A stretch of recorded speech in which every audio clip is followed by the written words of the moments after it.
When you buy the OnePlus Nord N200 5G, what kind of value are you getting for your money? Well, in this video, we're gonna find out. What's going on, guys? Kalipas Tech here, coming back at you with another video. In this video, we're gonna be taking a look at the OnePlus Nord N200 5G and going over what kind of value it provides in 2021. But before we go any further, I do want to remind you to go ahead and hit that subscribe button. It helps out the channel a lot.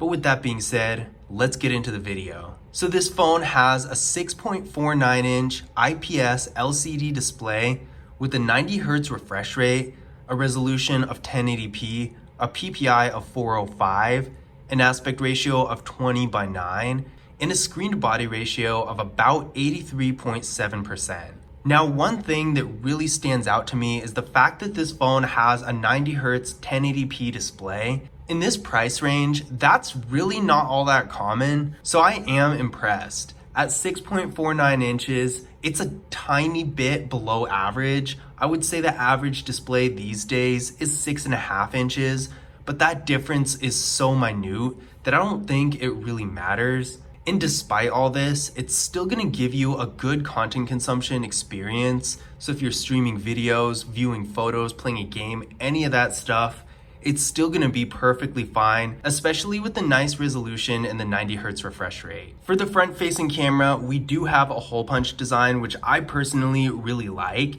I know some people don't particularly care for the hole punch being off to the side, but I think it looks really good and adds a nice, clean, modern appearance to the phone. This camera is 16 megapixels, so you can expect to take some pretty good photos with it. For storage, this phone has 64 gigabytes of internal storage with microSD card expansion. Nothing to write home about, but at the same time, it's really not bad either. For the average user, you're probably not gonna need all that storage. It'll be a perfect amount for your daily activities, plus having a little bit extra in case you ever need it. Now, if you're a power user, you can still easily get by with 64 gigabytes. I personally am a power user myself, and because I like to use external storage and all that kind of stuff, I usually don't end up getting even close to filling up all the space. The only time you're gonna really need more storage than this is if you don't wanna use the microSD card expansion, or if you have a ton of different apps. That's really the only situation where you're gonna need more storage than this. Otherwise, 64 gigabytes is perfectly fine. This phone does not have wireless charging, which isn't very much of a surprise, seeing that most phones that aren't flagship phones don't have that feature. Now, I don't really know why they don't, because it seems like such a simple feature, especially compared to NFC, which this phone and many others in its price range do have. But that being said, it doesn't have the feature, and it's not very surprising that it doesn't. But it does, however, have a nice fingerprint scanner right here on the power key, and it has face unlock as well. So those are two really nice security features that I'm sure most people can appreciate. So that being said, let's give this fingerprint scanner a try and see how well it works.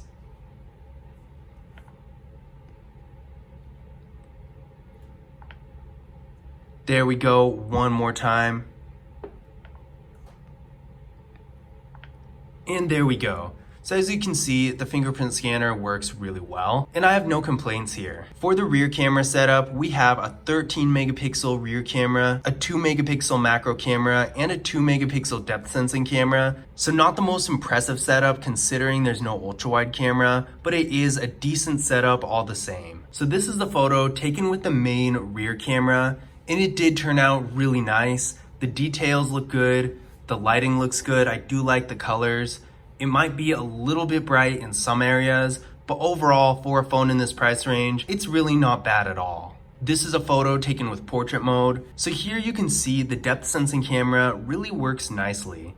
This photo was taken with the macro camera. Again, same kind of thing. The macro camera does work really well. And despite it not having an ultra wide camera and not being exactly flagship quality photos, I would still say for the most part, these photos are actually really good, especially for the price range. So if you're looking for a phone to take photos that you actually will keep, then this phone is gonna be a good option. For video, this phone has a max recording quality of 1080p in both the rear and the front cameras, so not bad at all. Pretty standard for this price range actually. No real complaints there. Internally, this phone is getting 4 gigabytes of RAM with the Qualcomm Snapdragon 480 5G processor. I ran a Geekbench 5 benchmark test on the phone and it came back with a single core score of 507 and a multi-core score of 1554. So this is definitely a decently powerful processor. Again, especially for the price range. Most phones in this price range, even though there are going to be some good ones out there, typically aren't going to be nearly this strong. So relative to other phones in this price range,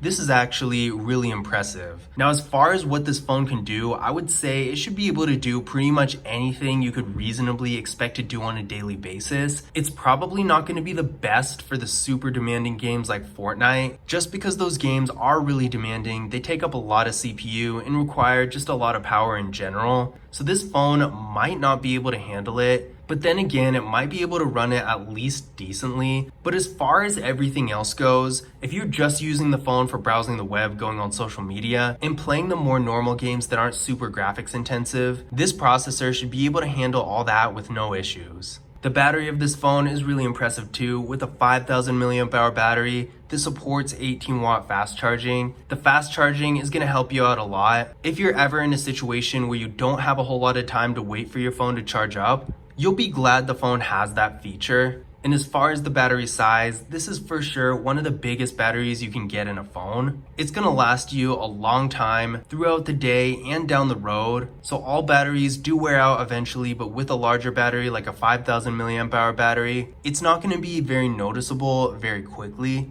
So you'll be able to keep the phone for a longer period of time without replacing it. Another thing I really like about this phone is that it has NFC.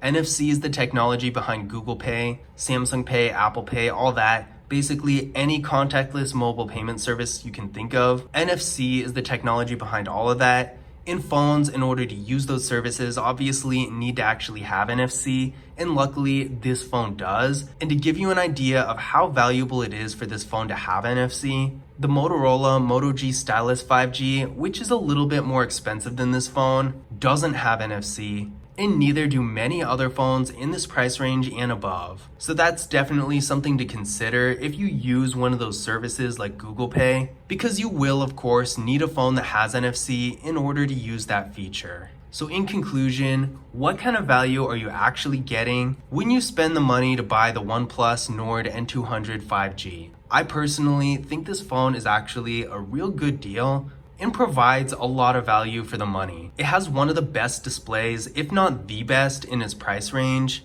With a 90Hz 1080p display, you're gonna have a great experience with content consumption, whether you're watching a video, playing a game, viewing photos, or even reading. Everything is gonna be a lot nicer on this display than some of the others in the same price range. In addition to that, it does have a pretty good camera setup, even though it has no ultra-wide. The pictures are good enough to the point where if you're taking photos that you really want to keep, maybe for social media or something like that, this phone will get the job done, just so long as you don't really care about the ultra-wide feature. Otherwise, it's going to be a disappointment because of course, this phone doesn't have one.